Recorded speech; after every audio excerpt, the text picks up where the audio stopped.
Hi, everybody. David and Eva Lise here, and we're excited today to welcome in Dave R. Franco. And very excited to meet Dave. We just met him actually about 10 days ago at a party.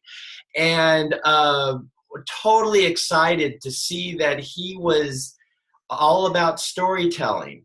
And so I'll have Eva Lise tell you a little bit more about his credentials. So Dave is a legacy stories writer, a ghostwriter, and a speaker about story and storytelling. He's also a story consultant. So that was pretty cool. You don't meet them every day. So, Dave, we'll get right on into it. We talk a lot about how careers seem to choose us, but tell us a little bit about your story.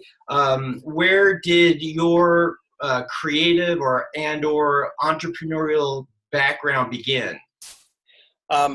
Early on, I was the kind of kid who was just interested in stories and storytelling, but all things creative. I wrote, I drew, I wrote, I played instruments, I wrote music.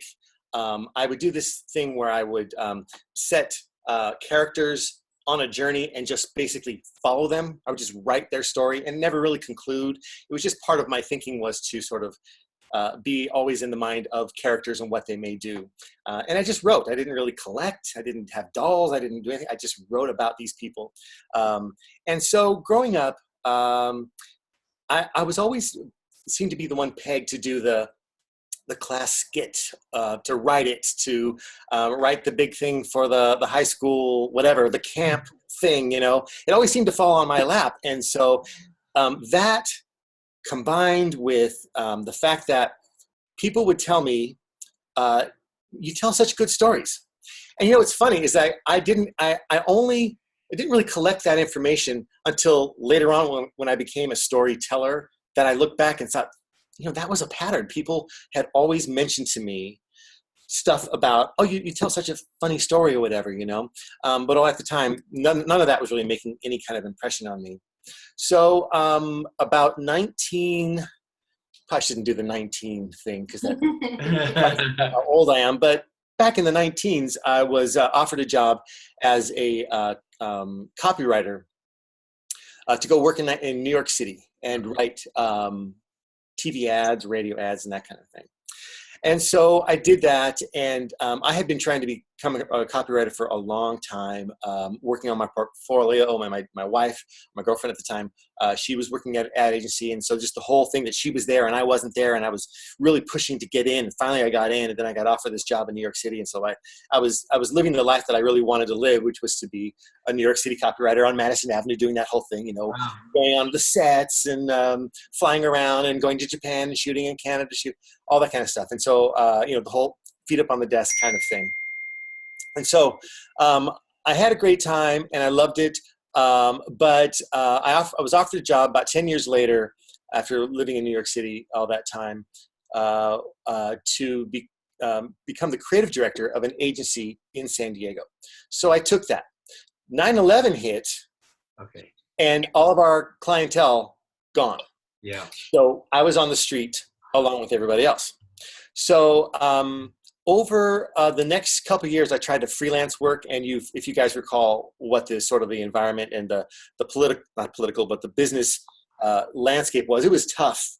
And to be a copywriter, freelance guy out there was tough. So in 2004, tell me if I'm going on too long about it. No, you're fine. You're fine.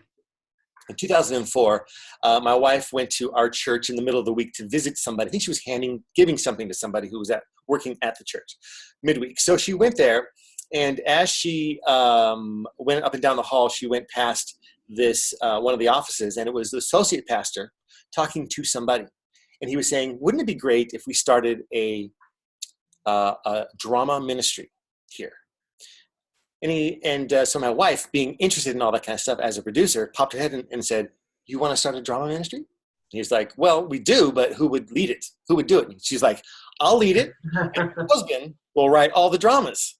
So there it was again, like bam, fall right, right back on my lap again. So she came and she said, guess what you're doing? And I said, oh, I got nothing else to do right now. I'm looking for work, and there was nothing going on. So I said, okay, sure. Actually, I gave her a bad attitude first, and then after that, I said, okay, I'll do it. So thanks for volunteering for me. And it was a huge commitment. So a month later or so, I had written the script, I had cast the people, I had directed it. It was a Sunday morning, and it was about to go up. And I was about 3/4 of the way back in the church, and the thing was about to happen. So here's how it was going to go. The pastor was going to say a prayer. The lights were going to come down. The two actors who were in the audience, man and woman, were going to walk up onto the stage, and they were going to begin. So the lights came down. There were props up there and everything. So I was so nervous back there to see how people might react. And as soon as the prayer was over and the actors went up on stage, I sort of feel like if my life changed, it changed in increments. And this was increment number 1 for me. Okay. Because as people went up onto the stage, the feeling in the room completely changed. And I have been in church many times, or hearing a speaker or whatever, and when people walk up onto the stage, there's a certain feeling in the room like, what have you got to tell me? My lens is up as to whether or not I'm going to believe you or buy whatever you say. But when people saw actors go up on stage, it was like the air got just sucked out, and everything was about those people. And people thought, this is going to be a story, and all I have to do is listen. I'm just a fly on the wall. I don't have to take notes. I don't have to give it an opinion. I just want to know, what is she going to say to him? And what is he going to say back? And that whole thing, and the room had this hush in the room, and you could see people kind of scooting over, between the two heads to get a better look, and quieting the kids, be quiet, and getting in their last cleared throat or cough out of the way before the whole thing began. And the feeling in the room was so palpable and so different. And of course, I was watching in a different way because I wrote the stuff that was about to happen. But I thought to myself, oh, I want to do this. Whatever this is what I want to be involved with. That happened in 2004. And for the next couple of years, I did all the dramas in that place. And it was just amazing how much it meant to people to have a story being told. Instead of someone telling them what to think, or here's my opinion, or whatever, it was a story, and people just moth to a flame kind of thing, Okay, so that ended. 2010, I got offered the job to be the writer, the marketing writer of the Rock Church, this gigantic church here in San Diego. 19,000 on a Sunday across their campuses.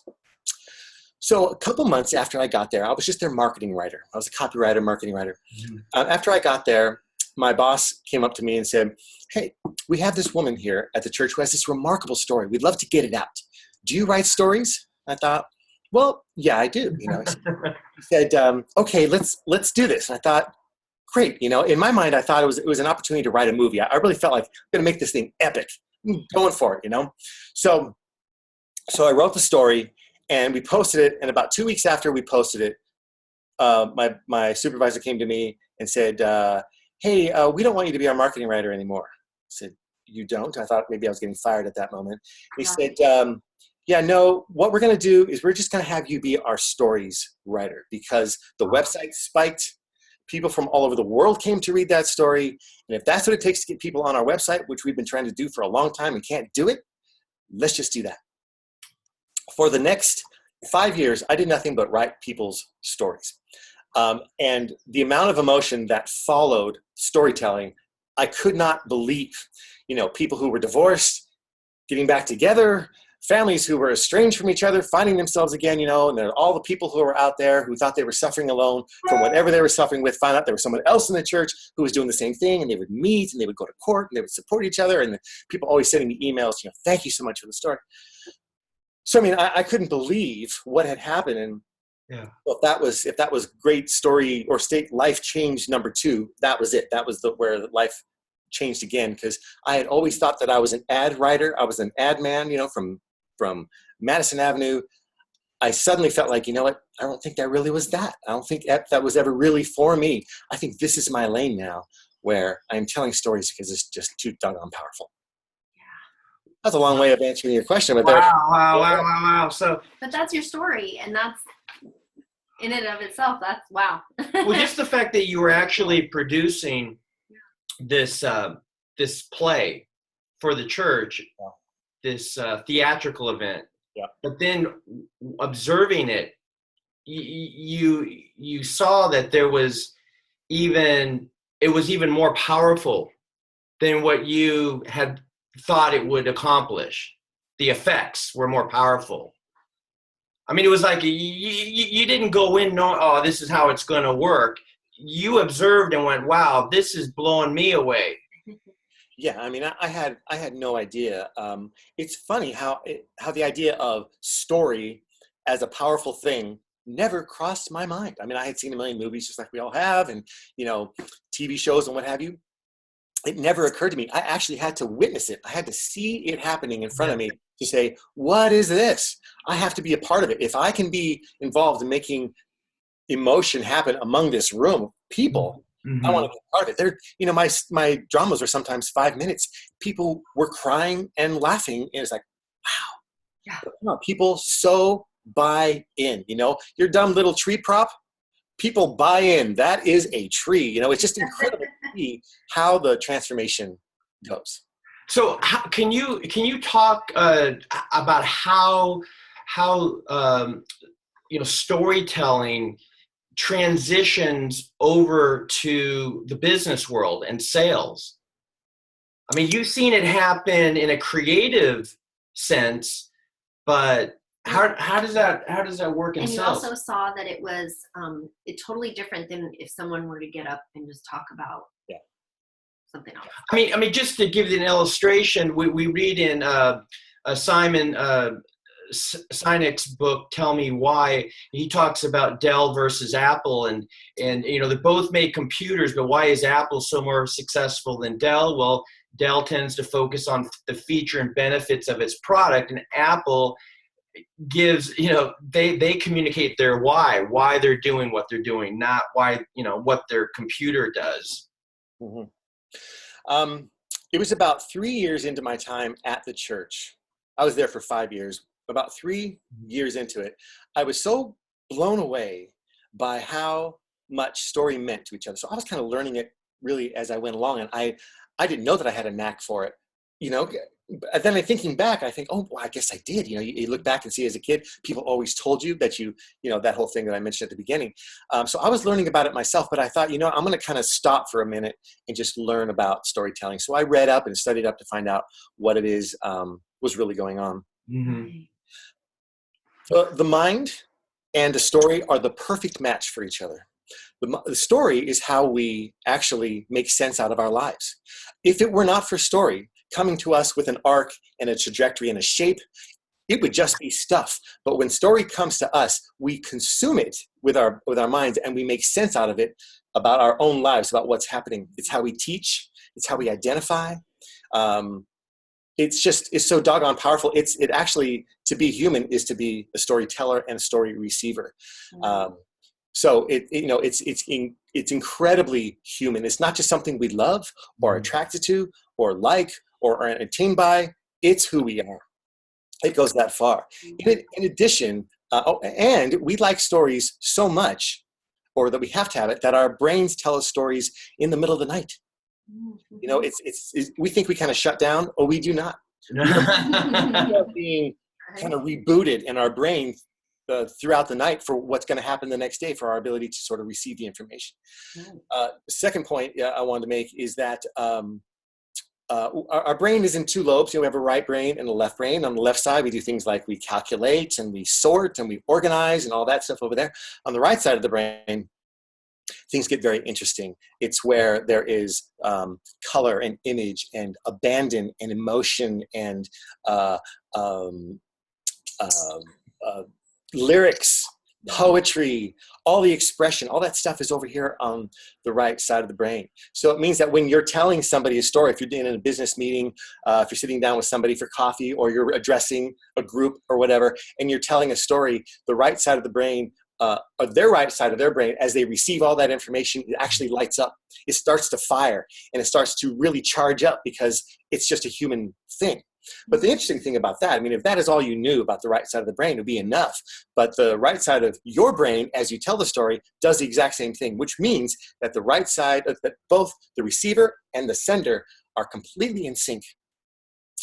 That kind of connection between somebody who is telling the story is what I bet every salesperson would really want to have, that kind of connection. Otherwise, what they are left with is telling them features and benefits.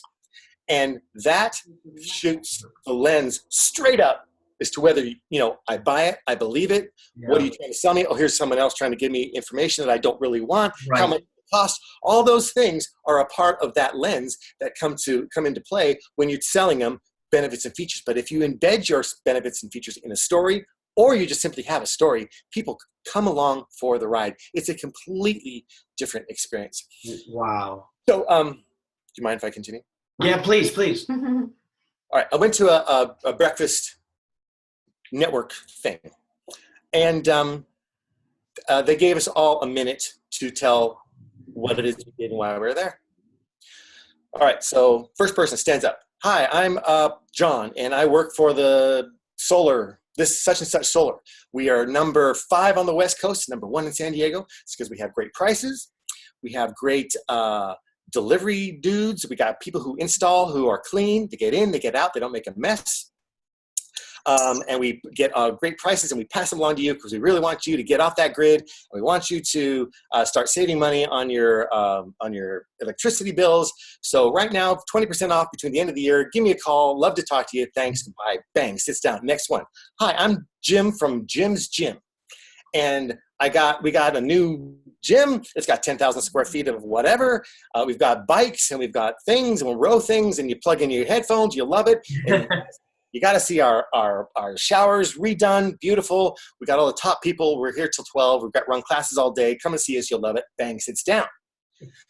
Next person is, hi, I'm Sally.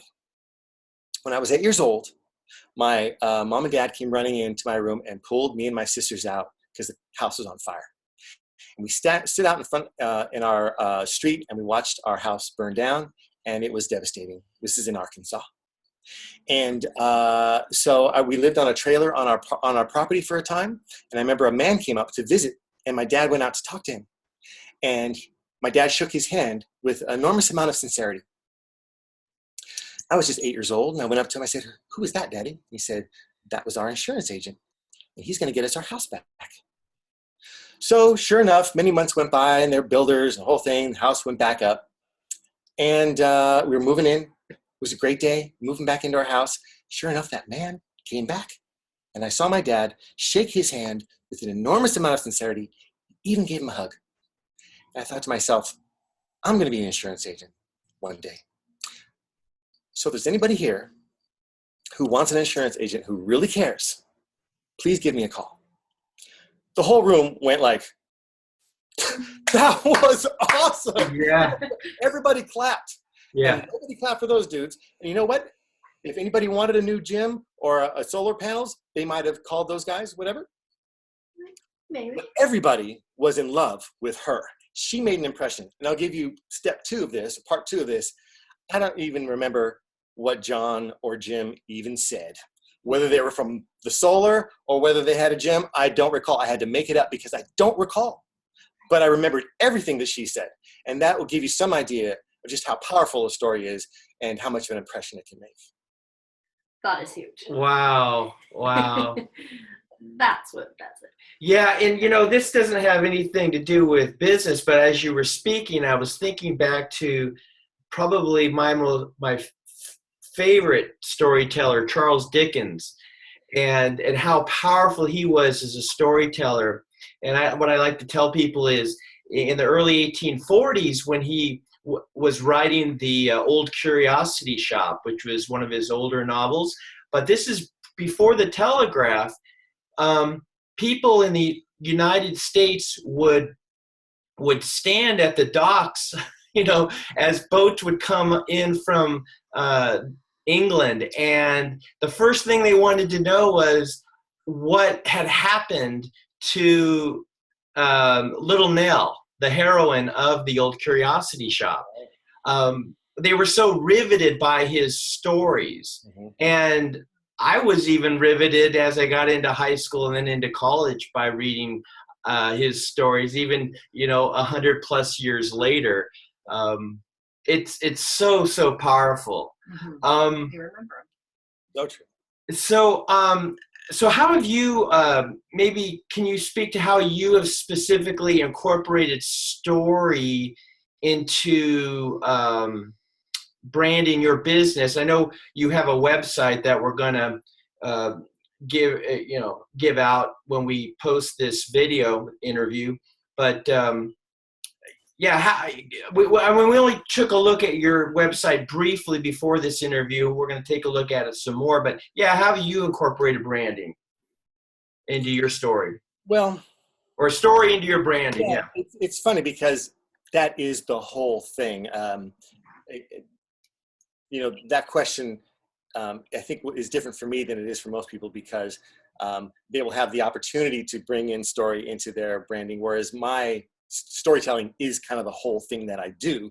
So I have a little bit of an advantage there. But I tell the story of, I'm not sure which one would be better, but my dad, I was considering being a legacy writer after I got done at the Rock Church. I thought, well, what can I really do with my life, now? And I thought, well, I wonder if there's people out there in the world who, parents or grandparents who want to make sure their kids and their grandkids know about them, because we're different nowadays. Back 100 years and then all the way to the beginning of time, people lived with their families. Grandparents and grandkids all lived in the same either house or neighborhood or whatever. They all lived in the same community. That is not the way it goes anymore. So grandkids and grandparents don't really know each other like they used to, which is a shame, because all of that wisdom handed down through stories doesn't quite make it down anymore. So I thought, well, why don't I go into that business to see if there's people out there who want to, tell the story to their kids. So I was on my way to, my wife and I were on our way to a family gathering. It just so happens, when I thought of this idea. And so when I went to the house, I said, hey, everybody, everybody's eating. I have this idea what I'm going to do now. And I told them the idea, and they said, oh, great, got a couple claps. Good idea, Dave. So I thought, okay, well, that's a good first step. My dad, who was sitting next to me, he said, hey, have I ever told you that at the place where I go dancing, he's 85, he dances 2 times on the weekends. At the place, the studio, they did a little story on me. Did I show it to you? I said, no. He goes, I'm going to get it. I'm going to go get it. And I said, okay. So we got it, brought it back. And the story was about a half a page, 3/4 of a page long. And in that story were a couple different things I had never known about my dad. He was a boxer in junior high. And then he boxed on a boat, on a ship on his way to Korea and Japan. He was in a jazz band, a traveling jazz band in high school. I was like, Dad, why didn't you ever tell me these things? He said, you never asked. And I thought, you know what? I'm asking. I'm going to start asking, because there's too much of his life, how rich it is, just from yesteryear, that you just want to know about. It just would mean something to you. So I tell that story a lot about my dad, because I think it lets us know that that our parents have all these remarkable stories and wisdoms that we just are never going to really have access to unless we start asking. So I hope that answers your question, that is how I incorporate story as part of my website and that kind of thing. Well, do you have any tips? Let's get to some practical tips for others in business who might want to write their own story. What would you advise? Well, I would advise that you really definitely highly consider incorporating your story in your bio, in your About Us page, About Us section of your website, wherever you get a chance in your meetings, is to find a way to start to tell a story because of what it does to connect somebody to you. But here, you could spend forever on a course learning how to tell a story. So since that is not, available to us right now, I think the main thing to know about is you have a story is really always in a 3-act structure, which is Act 1, Act 2, Act 3. Act 1, it's a part of every movie that you've ever seen. These are always present. Act 1 is somebody who has something happen to them that sets them on a journey. It's something that is usually a problem something that happens that is going to set them on a journey that in Act 3 it will resolve. Take, for example, Jaws, right? We got this guy who's just a cop on an island. A body washes up, and he thinks, well, I got to shut down this island now because there's a shark out in the water. And the mayor says, well, no, you're not going to do that, because the sea says the meeting has been upgraded. So, okay, let's keep that up. Well, you can't do that because we'll lose all the money, all the tourism money. So now we know Act 1, a body washed up. Act 3, are we okay, Evelise? Yes. Okay. Act 3 is he's going to get the shark out of the water. So that's 1 and that's 3. But Act 2 is where he begins his journey, and all of the things that can come against him begin to come against him. He is the small man in front of the giant, right? He is David, and the journey is Goliath.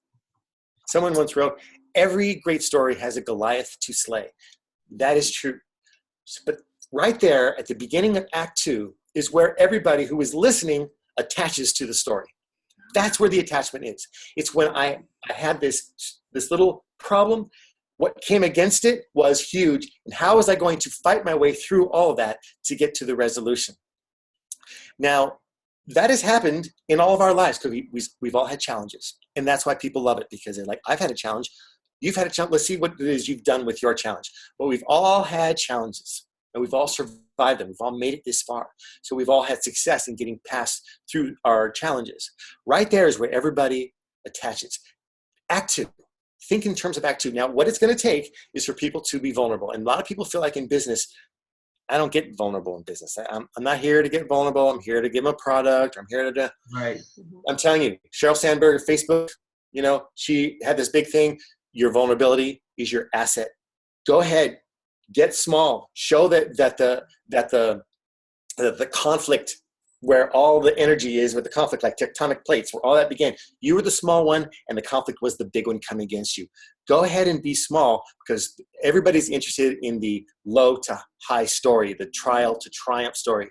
So tell that, and stack the deck high, make it look like it was bleak as much as you can. Then you can push back a little bit and make it sound real. But just that's the way to do it. I love it. So what can people hire you to, help them with their story, or how does that work in your business? Who are you reaching out to? Are you working with businesses? Or are you working with individuals? Tell us about that. Well, both. I speak to companies about storytelling, basically things that I'm telling you here. So a company will hire me, and I'll write on their website. And a lot of times, like let's say I'll go into a bunch of financial advisors or whatever, they all have their separate websites. It's all under one thing, but they all have their own separate websites. Write stories for them so they can be known. I can help somebody in a speech.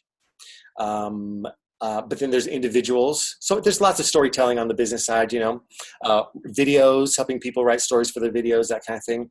And then on the personal side, helping people write their story to leave for their family and that kind of thing. Okay. But then I ghostwrite. I've written a couple books for people. And if anybody wants to read a book of mine that you might find interesting, it's called Mine Until, by a woman named Jessica Yaffa. I'm actually credited on this. I was going to ghostwrite, and she said, I want your name on it. So I'm actually not a ghostwriter, but I acted as a ghostwriter. My name happens to be on it.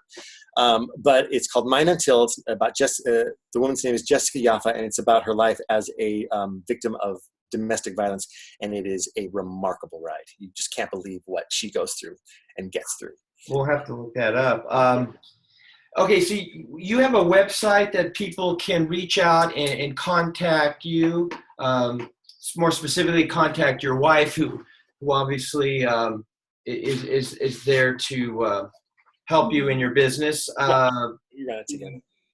The website is linkbooklegacies.com. LINK book legacies. legacies.com, and you can contact Dave Franco through his website. Dave, it has been an email, Dave at linkbooklegacies.com. So email or Dave R. Franco at Gmail. Franco at Gmail. Gotta get that R in there though, because the guy who's Dave Franco, gets mad.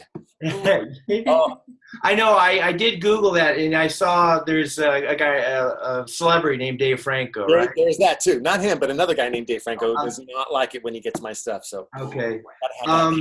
Dave R.